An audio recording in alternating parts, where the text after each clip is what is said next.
Allez, salut tout le monde et aujourd'hui on se retrouve sur un BTC qui semble être boule. Alors j'ose ne pas me tromper, j'ose du coup dire des choses qui vont se réaliser parce que clairement on en a marre de la latéralité etc. Mais malgré tout je peux avoir envie que ça monte et que ce truc descende à 15K. On a fait un petit sondage, j'ai demandé aux gens dans les commentaires précédents si vous étiez plutôt boule ou plutôt bear, c'est-à-dire est-ce que pour vous le bottom local a été fait aux alentours des 49 000 $ ou est-ce qu'au contraire on peut encore écraser. Il y a une forte majorité, pardon, on va y arriver avec les mots, qui dit que le bottom est fait. Malgré tout, encore une fois, est-ce que pour autant la majorité des personnes, donc finalement la masse, a raison? On a vu aussi par le passé que c'était pas forcément le cas et que parfois les minorités, et voire même assez régulièrement finalement, les minorités avaient raison. Donc ici, encore une fois, c'est pas parce que tout le monde, entre guillemets, commence à passer boule que l'on est boule. D'accord? Donc encore une fois, il faut toujours faire attention. Et pourquoi est-ce que je commence avec cette espèce de mise en garde des masses et des minorités? Mais parce qu'on ne lit toujours pas et encore à l'avenir. Si vous trouvez une boule de cristal, donnez-la moi, s'il vous plaît. Hein, ou alors gardez-la bien jalousement. Mais clairement, en fait, dans les doux rêves, ça peut clairement exister, une boule de cristal, mais dans la réalité, non. D'où encore et toujours, en fait, la précaution dans votre trading et dans votre investissement également. N'oubliez pas que vous n'êtes pas dans un doux rêve et que vous êtes dans la réalité. Et la réalité, elle est souvent violente, d'accord? Il n'y a pas de gentils garçons dans la réalité. Au contraire, il n'y a que des méchants garçons quasiment. Je rigole, mais vous voyez bien l'allusion et donc également la comparaison que je veux en faire avec le trading et l'investissement. Le cours, il n'est pas gentil, d'accord? Faites attention, même si vous voulez une boule, le truc, peut-être, il va cracher encore plus, d'accord? Et également, dans l'autre sens, si vous vous dites, le cours, il va cracher, donc je vais pouvoir acheter plus bas parce qu'il va cracher, le cours n'est pas gentil non plus. C'est-à-dire que si vous pensez de cette manière-là, le cours n'ira peut-être pas au prix que vous voulez acheter et en fait maintenant c'est le bottom et il peut. Dans tous les cas, donc du coup vous devez appliquer une stratégie d'investissement ou de trading plutôt sécuritaire, c'est-à-dire par exemple pour les investisseurs c'est très simple, on utilise bien sûr le DCA, c'est-à-dire plus précisément Dollar Cost Average, et donc c'est-à-dire finalement qu'on achète, en français c'est pas évident, mais on achète en fait c'est pas facile en français, mais en gros on achète un prix moyen, d'accord, parce qu'il n'y a pas le dollar chez nous, etc. Mais bref, en gros vous achetez avec des laps de temps, par exemple vous achetez tous les 2 semaines du BTC sans vous préoccuper du prix ou quoi que ce soit. S'il baisse vous achetez, s'il monte il achète, d'accord, on achète aussi d'ailleurs. Le trading, la même chose. Vous devez également du coup appliquer des outils de sécurité, par exemple le stop loss, d'accord, ou alors en jouant avec du levier et le niveau de liquidation, mais tout ça avec le calcul par rapport au risk management. Ça c'est pour les personnes un peu plus avancées, mais tout de même c'est une façon très sécuritaire également de sécuriser. Donc le levier est souvent très mal utilisé, je vais peut-être pas l'expliquer dans cette vidéo aussi, mais souvent le levier c'est un peu genre vous jouez comment ça s'appelle, à la roulette et vous espérez la diagonale ou le triple cerise, je sais pas quoi, et vous dites ouais si je fais ça c'est écrit quoi comme score x100, incroyable. C'est pas ça le levier, d'accord? Vous l'utilisez mal, donc faites attention à ça et encore et toujours. Bon, je vais pas faire un cours là-dessus, je vous l'ai dit, mais malgré tout, du coup, revenons à notre décompte et on va l'entamer ensemble. Alors, je passe, et vous l'avez entendu, c'est pour ça que d'ailleurs, il y a toute cette espèce de disclaimer en début de vidéo sur, doucement, les émotions, on n'est peut-être pas boule, etc. Mais parce que personnellement, j'ai envie de passer boule, d'accord? Mais c'est pas parce que je passe boule que toute la stratégie mise en place avec un stop loss, des points d'entrée, etc. est mise de côté. Le sentiment, c'est une chose. On peut le vivre, on peut être émotionnellement investi, se dire « ça bouillonne, c'est trop bien, ça va pumper ». Mais pour autant, on ne va pas du tout changer ses stratégies de trading. Que ça soit très volatile, moins volatile ou quoi que ce soit, vos émotions n'influent pas votre façon de trader ou d'investir également. C'est-à-dire que par exemple, si vous êtes persuadé émotionnellement parce que vous sentez que c'est boule, ouais, mais cette fois-ci c'est impossible que ce soit pas boule, tous les cycles se sont faits comme ça, maintenant ça fait 8 mois qu'on est quasiment à l'horizontale et à chaque fois après le halving, 8 mois, boum, ça pump, etc. Enfin, l'argumentation que vous voulez émotionnelle, d'accord ?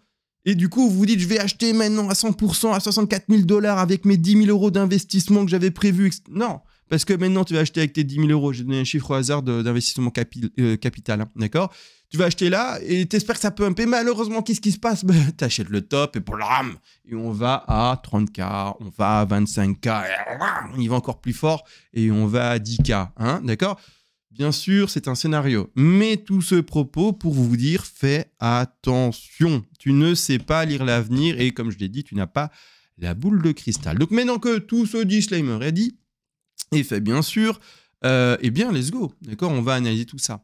Vous le savez également, le plan pump que l'on voit ici n'était pas pour autant assuré quand on a fait la dernière vidéo. On n'avait pas encore fait ces petites bougies vertes ici. D'accord, on avait, il me semble, même pas encore je ne sais plus, parce que je fais beaucoup de vidéos du coup maintenant, c'est la récurrence, on refait beaucoup de vidéos, etc. Comme ça me permet sur le Discord, vous voyez un Discord qui est là-bas, où je faisais 3 lives, etc.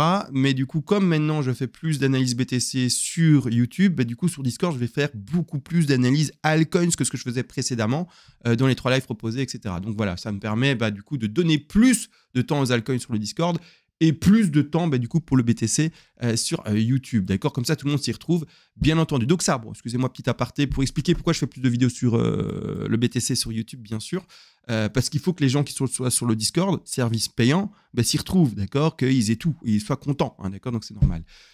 Donc ici, pardon, la pattern avant qui avait encore ces possibilités de se faire, c'est-à-dire une 2 qui n'aurait été pas encore finie. Je mets ça vite de côté pour expliquer, d'accord, mais qui pour moi, du coup, semblerait être invalidée. Donc ici, je vais la dessiner. Une petite ABC, donc A, hein, qui avait été retrouvée, non, WXY ou... ouais, peu importe, je vais mettre une ABC. Peu importe. A, B quelque part, et puis C, d'accord, pour faire une flat en étendue ou quoi. Et je vous avais dit, je suis en log ou pas? Ouais, on va retirer ça. Si on tape les 123, 127, et si même on pète les 138, B, ça commence à sentir bon pour le bull, d'accord, le bull, d'accord. Souvent, on a l'impression que je parle de fesses quand je dis ça, mais ce n'est pas le cas, et si tu as rigolé, ça, c'est pas bon ton numéro, il faut corriger ça tout de suite, d'accord. Mais ça commence à sentir bon pour le bull. Donc ici, clairement, on vient de péter les 123, 127, d'accord, on le voit. Et là, clairement, ce qui serait sympa, c'est de péter les 138% de Fibonacci que l'on voit là, hein, de cette manière un peu plus forte. Et là, clairement, on pourra dire, bon, la flat, on n'en parle plus. En tout cas, elle a vraiment très, très peu de chances d'exister. Pour le moment, c'est con, mais elle a encore ses chances. Donc, on pourrait très bien encore faire maintenant, par exemple, avoir fait un top, soit là ou un peu plus tard. Hein, je vous l'ai dit, jusqu'à 138 encore. Hein, d'accord. Les 138, d'ailleurs, c'est quoi? C'est comment? Et comme on l'utilise plus généralement, c'est plutôt sur les stocks, c'est-à-dire sur les marchés, je veux dire, plus traditionnels, etc. J'en donne quelques-uns pour donner un exemple, c'est-à-dire, par exemple, Apple, Amazon, Meta, je ne sais pas ce que je peux donner d'autres, n'importe, hein, d'accord, tout ce qui est stock un peu comme ça. Alors que le 123, 127, c'est plutôt matières premières, tout ce qui est BTC, tout ce qui est or, tout ce qui est, voilà, vous avez compris, silver, etc. Tout ce qui est Ethereum, crypto, tout ça, d'accord. Tout ce qui est monnaie fiduciaire, le yen, l'US dollar, tout ce que vous voulez, bref, c'est plutôt les 123, 127. Mais les 138, c'est plutôt, du coup, je vous l'ai expliqué, pour toutes les grosses entreprises, etc., que l'on connaît tous. D'accord? Donc ça, première chose, on n'est pas encore en dehors de ceci. Malgré tout, quand même, beau petit pump, il y a un sentiment haussier, pourquoi pas travailler ensemble, du coup, ce sentiment haussier, entre guillemets, et donc ce décompte plus technique haussier. Aussi, qu'est-ce qui m'appuie dans le fait, finalement, que l'on soit dans ce décompte haussier, plutôt que dans ce que je viens de montrer à l'instant, c'est-à-dire la A, B, C flat avec une correction que vous avez vu dans un cas de flat en étendue, c'est que pour ma part, là-devant, je compte plutôt une WXY. Hein. Donc ici, je vais l'installer, WXY. Je ne sais pas si on la voit bien, je regarde mon retour écran. Oui, on la voit, c'est en grisé, c'est pour que ça ne gêne pas trop visuellement et que ça ne prenne pas trop de place à l'écran. Mais donc, WXY, hein, pour ma part, j'ai une chute qui se fait en 3 vagues. Hein, vous le voyez, donc première vague, deuxième vague, 3 vagues. A, B, C. Rebond ici qui se ferait du coup en WXYZ parce que du coup 1, 2, 3, 4, 5. En tout cas, il me semble que moi je pars dans ce décompte-là. Et comme on est réécrase, c'est clairement pas de l'impulsif du quoi que ce soit. Bon, c'est clairement en fait, du coup pour ma part, plutôt du WXYZ ou en tout cas une figure de correction mais pas de l'impulsif. On écrase, donc c'est d'office. Et ensuite aussi la chute ici, d'accord, qui se finit du coup vers la X, vers la Y, donc la vague Y en elle-même. Une vague, bouf, on rebondit. Troisième vague qui chute, donc également potentiellement du ABC. D'accord? Donc ici, pour moi, vu le pump, avec cette configuration, je ne peux rien travailler d'autre comme configuration qui pourrait s'étendre. Pour ceux qui disent, je ne comprends pas, techniquement, c'est un peu compliqué. Là, pour expliquer ça, je devrais aller un peu plus dans les détails. N'hésite pas soit à venir sur le Discord, je te dis, c'est 30 €, mais c'est 1 € par jour finalement. Et également, tu peux aller chercher le PDF si tu ne veux pas m'entendre parler, tu ne veux pas de Discord, tu ne sais même pas ce que c'est. Tu prends le PDF et tu auras également les règles qui sont expliquées, etc., etc. Mais en 2 mots quand même, parce que je suis transparent et je dis tout quand même, une WXY ne peut pas commencer elle-même une autre pattern. D'accord? Une WXY, si elle se termine sur sa Y et ne va pas en XZ, c'est fini en fait. C'est fini. Donc, sauf si je me suis trompé dans mon décompte, alors là, en fait, c'est pas une WXYZ ou WXY, pardon. C'était autre chose. Je sais pas quoi du coup. Je l'ai pas là. Il faudrait qu'on prenne le temps de travailler ça gentiment, etc. Mais je l'ai pas. Soit au contraire, c'est bel et bien ça. alors c'est fini. Il n'y a plus de possibilité, d'accord? Donc moi, c'est pour ça que je donnais une forte importance, finalement, également à ce sous-décompte ici, qui pouvait aller voir, regardez bien, une Y qui s'étend, et donc ça, c'est le tout dernier décompte qu'on avait vu ensemble, avec une potentielle, du coup, A, ici, dans une Y, on peut avoir une flat, donc ouais, pour moi, si on passait le top de X, ça me gênait un peu. Je me disais, c'est quand même un beau niveau de résistance, etc. Si on casse le niveau de résistance, il y a de fortes chances qu'on ait une belle réaction. Ensuite, contraire, hein, c'est-à-dire finalement, on la break par rapport à la baisse qu'on avait eue, et donc un beau petit pump. Et pour le moment, il semblerait avoir quand même des belles petites bougies, comme on le voit, vertes. Et donc ici, on avait notre ABC. Mais qu'est-ce qu'on vient de faire? Et je vous avais donné, et là je vous l'ai donné, hein, pour la grande pattern au cas où, personnellement dans mon décompte je m'étais trompé, je vous l'ai donné il y a 5 minutes maintenant, la grande pattern en ABC, etc. avec, rappelez-vous, ce qui était en jaune mais écrit en grand. À ce moment-là, en fait, quand on regarde quand même la configuration de la Y, c'est très technique. Hein. Je suis vraiment désolé. Pour les tout néophytes, ils sont en train de se dire quoi? Rien compris. Je vous le dis, venez sur le Discord en vrai. En vrai, ça va soutenir la chaîne. Toi, 1 € par jour et tu en sortiras avec des lives où tu peux me poser des questions. Tu as les PDF, tu as les forums où tu peux également voir tout ça. Bien entendu. Mais donc ici, plus précisément, du coup, qu'est-ce qu'on fait dans cette pattern de ABC pour aller chercher la flat, hein, également pour composer la Y parce qu'une Y peut être faite en flat. Mais pour le moment, non. On a pété 123, 127, on a pété 138, et donc pour moi, je ne vois plus possibilité pour cette Y non plus une flat. Donc clairement, la seule configuration encore possible, c'est celle que je t'ai montrée avant, au tout début de vidéo ici, avec la grande A, B, puis C. Mais moi, je commence comme ça en WXY, donc j'ai du mal à continuer ma ABC parce qu'une A ne peut pas se sous-diviser en WXY en fait, tu vois. Donc une A flat, non, une A flat, ça se fait pas en WXY. Donc voilà, hein, c'est ça, tout ce qui finalement m'amène à ce résultat que j'ai envie maintenant de privilégier. Encore une fois, on s'en fout, hein, CMA il a raison ou pas, on s'en fout. N'ouvrez pas de short là-dessus, n'ouvrez pas de longue là-dessus sur mes analyses. Vous devez pouvoir analyser vous-même. Moi, je suis là pour vous expliquer la pédagogie, comment on construit des vagues en soi, comment sur les vagues on met bien sûr une stratégie de trading, mais ça ne va pas plus loin. Vous devez faire votre propre travail et après trader par vous-même. D'accord? Ne méprenez pas le travail que je suis en train de faire. Je suis plutôt ici en termes d'enseignant et non pas en termes de copy trading. Super, tu payes un abonnement de 15 €, tu fais ce que je fais, tu vas voir, tu vas être millionnaire. Allez, on laisse ça aux arnaqueurs, Instagrammeurs de je sais pas quoi, et on passe un peu dans la réalité de la vie, d'accord? Bon. Donc, maintenant, si on part quand même là-dessus, avec tout ce que j'ai expliqué, excusez-moi, très technique, je suis quasi sûr que la plupart des, on va dire, débutants, osons utiliser le terme, sont complètement largués, mais bon, voilà, c'est pas de ma faute, je suis désolé, mais prenez du temps, vous verrez que ça va venir. Donc ici, maintenant, moi, j'y vois une 2, et je dois composer une 3, qui est là, hein, la 3 en rose, la 3 rose saumon. Bon, comment on compose une 3? Là, j'attends une réponse de vous, mais vous n'êtes pas en direct, quel dommage. On le compose en 5 vagues, d'accord? 5 vagues impulsives. Je dois compter 5 vagues là-dedans, d'accord? Mais c'est une 3. Donc ici, certains vont dire, une vague, 2 vagues, 3 vagues, 4 vagues, 5 vagues, c'est fait. Non, parce que là, on va compter quoi? Du 1, du 2. Si tu mets ta 3 là, déjà, c'est une 3 ridicule. C'est une 3 qui atteint même pas 100% de Fibonacci d'extension. Ensuite, également, on est en renfoncement ici de la soi-disant 4 qui renfonce du coup la soi-disant 1. Et ça dessine tout simplement une ending ou une leading diagonale. On est dans une 3, donc c'est pas possible. Donc, il y a beaucoup de spécificités. Donc, si tu comptes aussi simplement, malheureusement, tu n'es pas dans les clous. D'accord? Donc, ici, plus précisément, si je veux vraiment monter, moi, je suis en train de me dire, mais est-ce qu'on ne ferait pas? Et là, attention. Parce que c'est le piège. Quand en fait un décompte est parfois difficile et qu'en fait on veut forcément en trouver un, il y a moyen de le trouver. Et comment? Comme ça, d'accord? C'est pas pour autant que le décompte que je vais mettre est forcément mauvais, et pas celui-là. Mais si c'est ce décompte-là, c'est un décompte ultra méga boule, donc c'est-à-dire ultra puissant finalement dans son extension haussière. Voilà, d'accord? Donc, on prend ça avec des pincettes. Si c'est ça, c'est tant mieux. Mais n'empêche, voilà. Parce qu'en fait, ce qui va se passer, c'est que je mets 1, 2, puis chercher 3, 4, 5. Mais je me dis, mais du coup, j'ai encore une sous 1. La couleur, j'aime pas. Je vais la changer après. Et je vais mettre ce décompte-là en plus léger. Et toi, je vais te mettre en plus épais pour montrer que c'est un degré plutôt important ici. Et je vais même te mettre... Ouais, je vais lui mettre un beau degré. Allez, il va enlever, il fait plaisir. Ouais. Et donc, en fait, du coup, pour composer ces grandes 3, c'est comme des poupées russes, il y a toujours le degré inférieur qui est là, plus petit, plus petit, plus petit. Il y aura toujours aussi le degré plus grand, plus grand, plus grand, plus grand, à l'infini. D'accord? Il y a toujours un degré plus grand, toujours un degré plus petit. Vous pouvez aller en minutes, en secondes, vous trouverez également des vagues qui composent des vagues plus grandes. Mais donc ici, moi, je pars peut-être sur une première sous une, alors. Je vais changer après les couleurs. une 2, puis on doit composer une 3, une 4 et une 5 pour composer celle-ci. Allez, on change tout, les couleurs et tout, comme ça on est tous contents. Je la mets en jaune, je la mets en plus fine, voilà. Et le degré, je ne l'ai pas changé. Ah, je mets un petit degré mieux, hein, en intermédiaire, c'est très bien. D'accord, donc ça pour le moment. Et puis ensuite, je vois ce truc. Et donc je me dis, encore une en fait. Vous voyez, encore une petite une ici, et puis encore une, la dure par contre, on s'en fout, 2, et puis 3, et puis 4, et puis 5 encore une fois. Vous voyez. Et donc en fait, là, on est parti dans une simplification de décompte peut-être en fait abusive, et c'est là où on doit faire attention.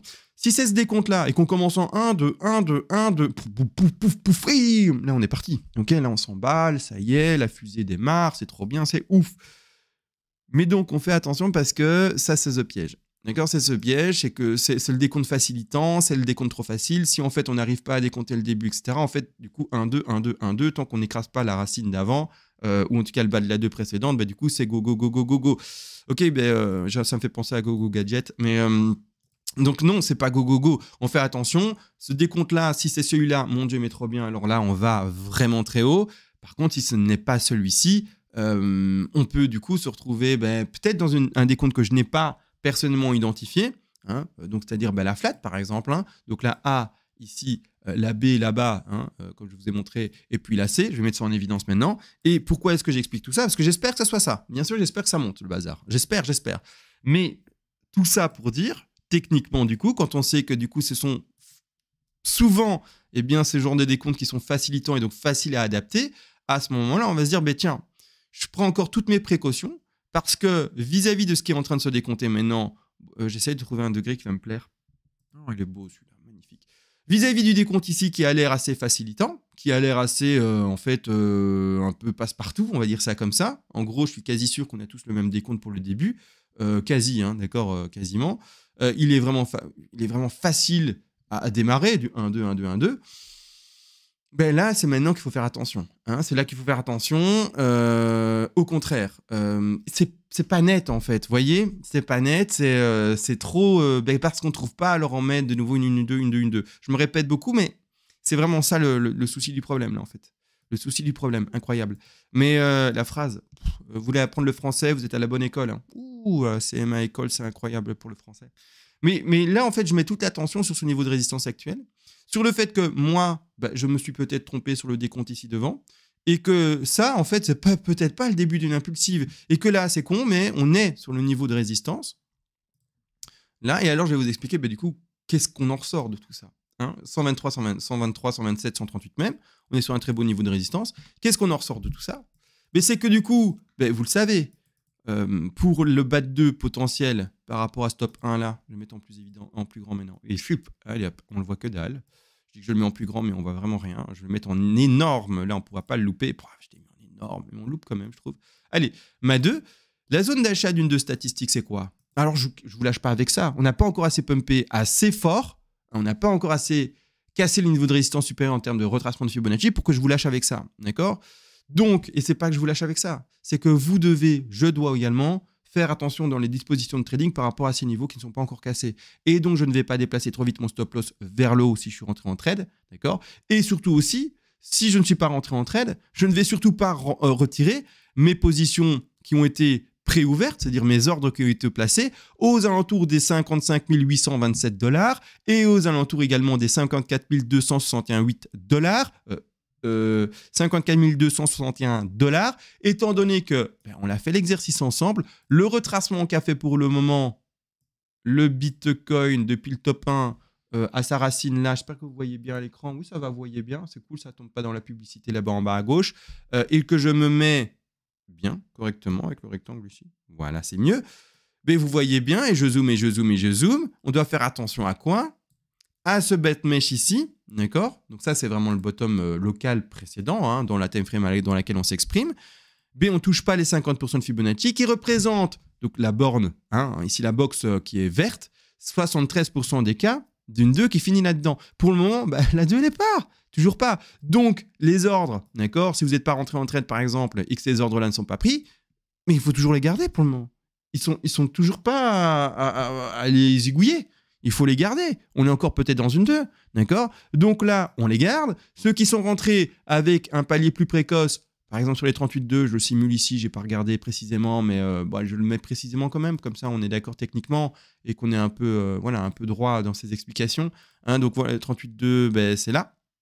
Si vous aviez par exemple placé un point d'entrée plus précoce, comme je l'ai expliqué de tant et tant de fois dans mes vidéos précédentes, mais là vous êtes dedans, mais votre stop, d'accord, vous êtes conscient qu'on peut encore aller chercher ça, donc ne montez surtout pas votre stop loss, ça c'est un stop simulé, ne montez pas votre stop loss au-delà des 61-50% de Fibonacci. Si vous faites ça, c'est juste pour sortir de trade en fait. Potentiellement, vous vous dites, il y a encore il y a encore 73% de chances qu'on aille dans ce rectangle vert.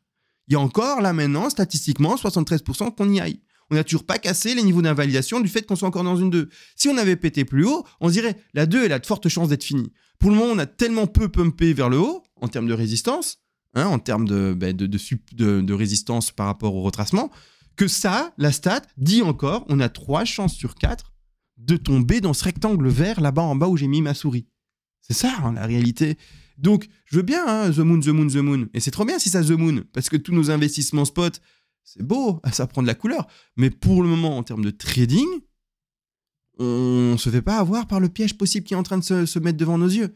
Et le piège possible, c'est quoi? C'est que CMA, comme vous, je suis humain, j'ai pas bien compté là-devant, je sais pas du coup exactement c'est quel décompte, il faudra voir. Mais bref, qu'on ait fait une A, un rebond B, et que là on s'écrase en C en fait. Qu'on fasse la balle étendue, qu'on aille chercher un objectif de C. Je rappelle, je laisse 2 secondes pour que vous réfléchissiez. Quels sont les objectifs de C? Je l'ai dit maintenant, j'espère que tu es assez avancé pour pouvoir le dire rapidement, et c'est pour ça que j'essaye de meubler pendant que tu réfléchis. Les objectifs de C sont 61,8, 100, 123 et 161,8. Donc mettons ça ensemble, hein, l'extension.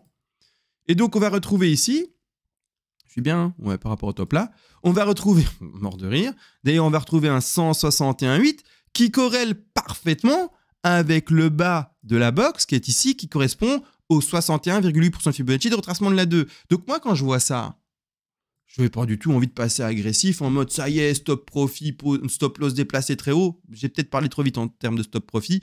Stop loss en tout cas placé très très haut au-delà du retracement des 50% de Fibonacci. C'est go, bam bam. Non, cool relax, d'accord? Cool relax. Encore une fois, c'est vrai, si on est un peu plus avancé, on va un peu plus dans le détail, etc. Mais là, du coup, je ne parle plus aux débutants. Je parle vraiment du coup à ceux qui sont en train de m'écouter, qui ont un peu de la bouteille, etc. Bien entendu qu'il y a moyen de se dire, si de toute façon je monte sur un stop loss très élevé, très haut, que du coup ça ne se déroule pas bien, que ça va en dessous de mon prix, mais que du coup comme mon stop loss, je l'ai déplacé très haut, proche maintenant et bien de mon point d'entrée, ma perte sera très légère. C'est pas grave, ça réécrase, je réouvre un deuxième trade et j'aurai engrangé une toute petite perte. Bien entendu, d'accord, c'est possible. Tu n'es pas obligé également du coup de laisser ton stop loss très large à ce niveau-là et donc de voir finalement tout ce temps et ce laps de temps s'exprimer.